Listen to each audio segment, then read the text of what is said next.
Hello, my name is Christopher Tate, and I want to show you how to set up virtual machines and powerful hypervisors on your home network. Docker and OpenShift are useful for creating containers, and in my previous videos, I showed you how to purchase a domain name, set up a valid SSL certificate, and run OpenShift with valid certificates on HTTPS. But some applications are best suited for virtual machines, like a DNS and identity management server like Red Hat Identity Management, to sanely manage your internal network there at home. This way, all your physical servers, virtual machines, as well as your wildcard OpenShift routes can all be accessed on all machines and containers by one internal DNS server. I cannot wait to get started. So in my earlier videos, I set up an OpenShift server. I also installed certbot and generated some SSL certificates there. I will go back to that computer to set up a Libvirt hypervisor there for setting up virtual machines on my home router network. But first, I need to change the networking to allow for a network bridge between the virtual machine network and the home router network. This sounds scary, but I will step you through the process so that you can confidently take down your networking and bring it back up again the way it was. Also, take it back down again and bring it up as a powerful bridge network. We will start by first setting up some environment variables on the computer you want to be the hypervisor. First, set up the network domain name as the domain name you purchased to do your internal OpenShift network, and verify the variable is set. So we'll do that together. You can do export network domain name equals, for me, I purchased heytate.com as my domain name. So I put that in here, and then I can do a echo network domain name, and there it is. Okay, so now we can list all the network devices on the computer like this: nmcli space device. And there they are. We want to bring this one down here, our Ethernet connection. Well, this is the device. So this is like the Ethernet card in your computer, and it has a name of ETH0. Okay. So I do a export space network Ethernet device equals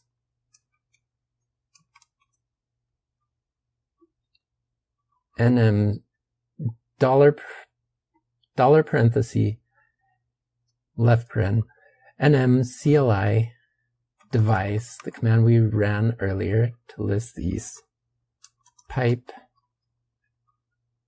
and now we use Perl, my favorite little regex program, and these parameters will output what this regex finds. We'll print $1, which is the first regex expression, if it finds, and now we're going to get fancy with the regex. A new line, and here's our first group, left paren backslash big S, which is a non-space, one or more of those, close the paren group, followed by some spaces and the word Ethernet, followed by some more spaces and the word connected, if we want. And the regex with a slash, and the Perl expression, the apostrophe, and the bash scripting group with a parenthesis. And let's see what we got. Echo network Ethernet device is ETH0. Boom. Okay. Now we can list the network connections on the computer and see how those relate. NMCLI connection will show us this wired connection. It has a name of, has a name of wired connection 1, and it's connected to the Ethernet, the ETH0 device, which we saw up here. So these are linked. They're linked here, and they're linked here. So we can grab that name with some fancy regex. I know it's a bit overkill, but I love it. Okay, so export network Ethernet connection equals NMCLI connection, pipe it into Perl -077 NE space apostrophe print $1 if, and here's our regular expression, new line, parenthesis, any number of characters, non-greedy, more than one, space, any amount of spaces, followed by non-spaces, followed by spaces, followed by non-spaces, followed by spaces, followed by the name of our network. I close the single quote because those values are not escaped in the single quote, bash escaped, but they are, but inside a double quote, we can resolve environment variables. So I do network underscore Ethernet underscore device. It's not easy to write regular expressions within double quotes, by the way. Just so you know. There we go. See what we get. Echo network Ethernet connection. Yeah, wired connection 1. Yes. Okay. Now we need to grab our IP address. So we want the IP address for the Ethernet connection of the computer. Export network underscore IP underscore address equals $parenthesis IP adder pipe Perl -0777 NE space apostrophe print quote $1 end quote if /inet, and then some spaces, and then our group 1 followed by not spaces. I probably could have done that differently. Oh, anyway, followed by a slash, followed by digits, followed by spaces to the end of the line,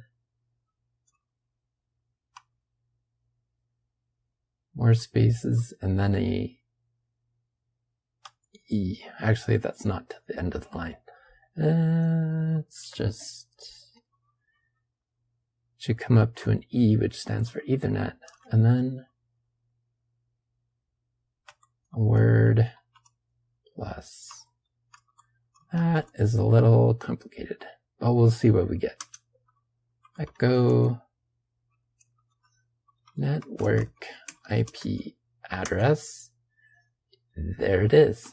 And just to be sure, do an IP adder, and that's what we want. The 192.168.1.21. Perfect. So we got our environment variables all set up, and we are ready to bring down our network. So you can watch it go down here. Right here, it's wired connected, but it's gonna die when we type in sudo nmcli space connection down network Ethernet connection, in quotes, since that can contain spaces. Put in our password here. Successfully deactivated, and down it goes. Our wired is off. So then we can delete it. And we simply change that to a delete.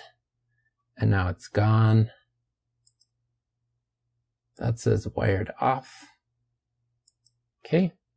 So now we can recreate it again with a sudo nmcli space connection add type Ethernet, because it was Ethernet before. The con name is our network Ethernet connection, and the IF name is the name of the device, which is network Ethernet device.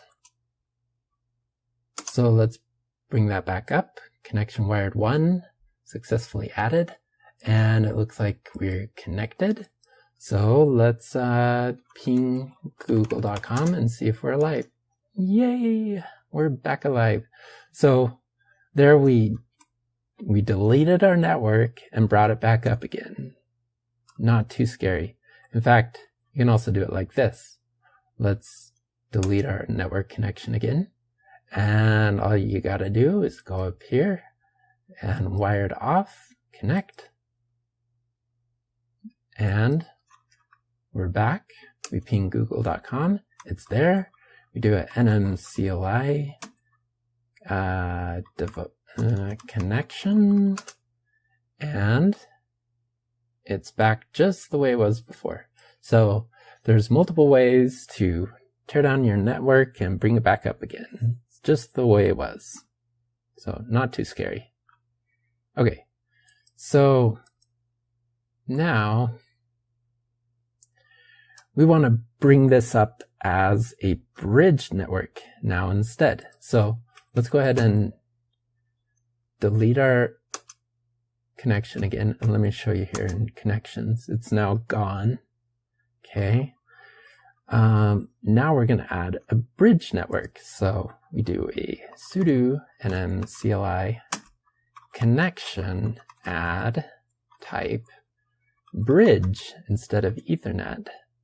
Con name is going to be BR0, and IF name is going to be BR0. Okay, we added our bridge network. Now we need to add some parameters to it, like sudo nmcli connection modify BR0 IPv4.gateway.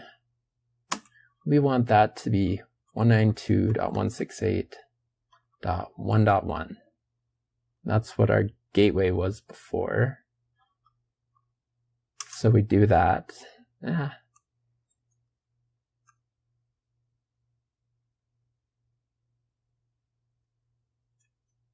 Oh, okay. Sorry. I have this out of order. I didn't realize that till now. Okay. So let's add an address first. So we modify our BR0 network to give it an address of IPv4.address. And we give it the network IP address /24. So here we go. Okay. And now we can give it a gateway, and we can also give it a DNS, which is the same as the gateway, 192.168.1.1. Okay. And now let's bring up our BR0 connection with the sudo nm CLI connection up BR0. Okay, activated, but it's waiting for slaves. So if we look at this right now, then we see it here. It doesn't have an IP address because it needs a slave. So let's give it a slave. Create a bridge slave with the same name as the old network connection, but connected to the bridge now. That's what we're going to do. So sudo nm CLI connection add type bridge -slave con -name is network Ethernet connection variable, and the IF name is network Ethernet device. This is similar to what we did before, but now it has a master of BR0, and it's a type bridge -slave. So we have added our connection, and we can bring it up with a sudo nm CLI connection up network Ethernet connection. It says it's successful, but it might not quite have an IP address. But I also recommend you restart the networking service at this point after creating a bridge network, because the UDP connections may not work with the new bridge until it's restarted, is what I've found. So I do a sudo systemctl restart network.service. You saw it actually went live there, but we're going to restart it. Oops.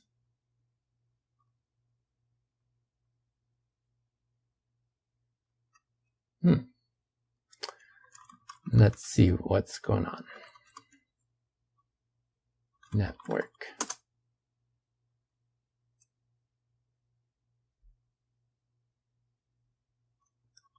Let's try this again.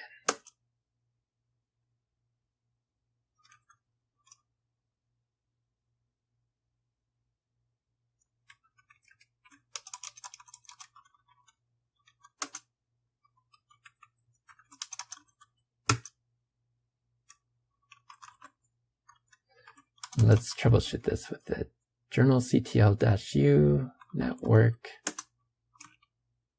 See what no suitable device found for this connection. Okay.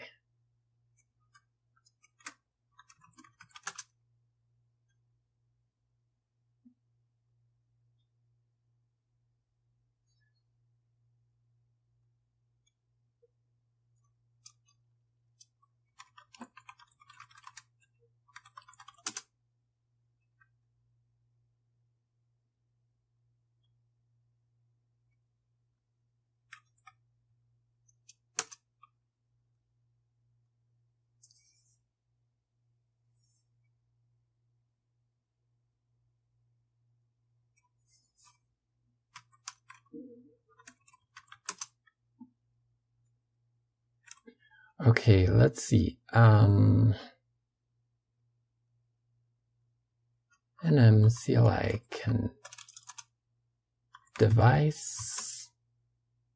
We have BR0, ETH0, and for connections, we have this ENS3, but it's not really connected to anything. So let's delete it because it's causing us problems. Sudo nmcli connection delete ENS3. Okay. And now let's restart the network. There, that looks happier. Okay. And what else? Now if we do an IP adder, you'll notice that we have a bridge network with our old IP address, and we also have this EDH0, but it has a master of BR0, and let's ping google.com and see if we're live. Yay, we can ping. So we didn't break anything, we just created a new bridge network. And with that, we troubleshooted a little with journalctl, the network service, which is good. And so that's what we do. Now that we have a bridge network, we are ready to set up the computer as a Libvirt hypervisor. All virtual machines will be able to join the home router network in the same range of IP addresses as your physical machines, connected through Ethernet and wireless, and just be part of the same network, which is so cool. It means that, let's say that you created a hypervisor on two different computers on the same home router network. Those virtual machines, if they're both on bridge networks on two separate computers, those virtual machines can talk to each other, even though they're on different machines. Normally, that's not possible with the regular networking you get out of the box. So that's why we did this. It's pretty awesome. So now we will start by installing Virt Manager and all Libvirt dependencies, as well as Virt install, an application for installing virtual machines from the terminal. So we do sudo yum install -y virt-manager space virt-install.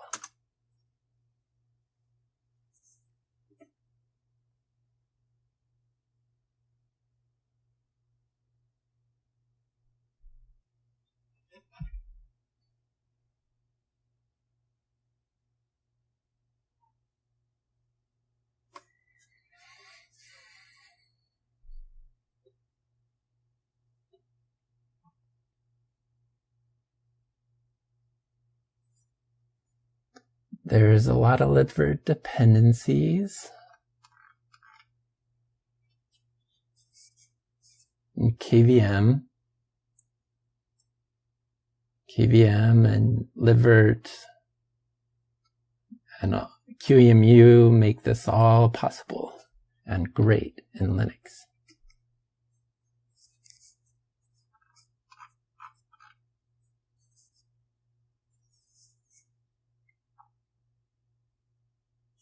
And Virt Manager is the program, the graphical program to manage your virtual machines.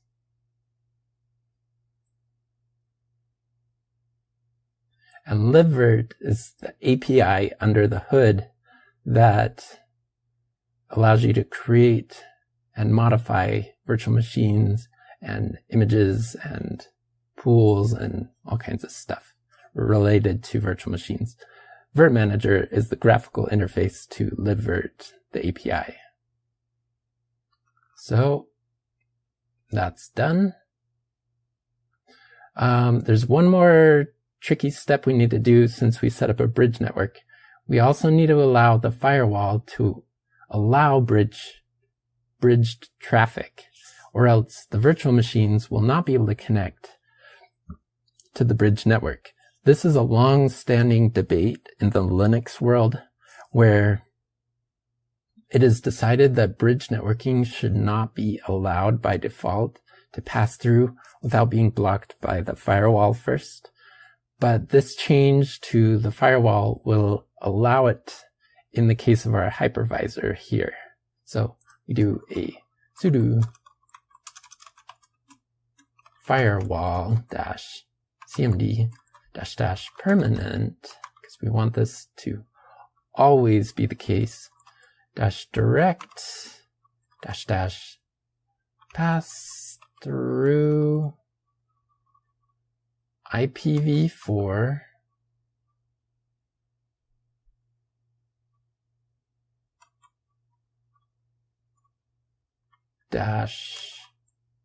-I forward -IBR0, which is our bridge name, -J accept.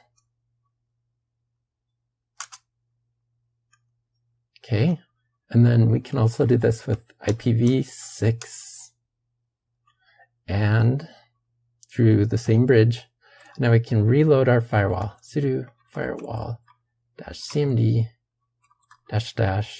-reload. Success. Okay, now we can run virt manager two ways. We can do a sudo virt manager. We run it as sudo because virtual machines, they just require that kind of access. But you can also get to it in your applications here by typing virt manager just the same. And you can open it up here, but you'll have to enter a password to get root access. Trying to close it there. But yeah. Oh, we gotta wait for it. Anyway, so that, now you can run virt manager and take a look around. Mainly, you can create new image pools for storing virtual machine disks. If you have more than one disk drive on the computer and one is bigger than another, then I recommend setting up an image pool on the larger disk. I will go over creating disks and virtual machines in the videos to follow.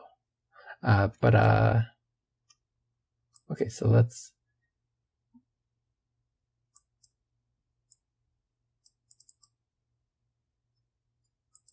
run this again. I got it confused. Okay, sudo virt manager. All right. So here we can create, we're going to say we're going to boot it from an ISO, for example. Anyway, I'll go through this more later, but that is how you set up a Libvirt hypervisor. So hope you enjoyed this, and thanks for watching.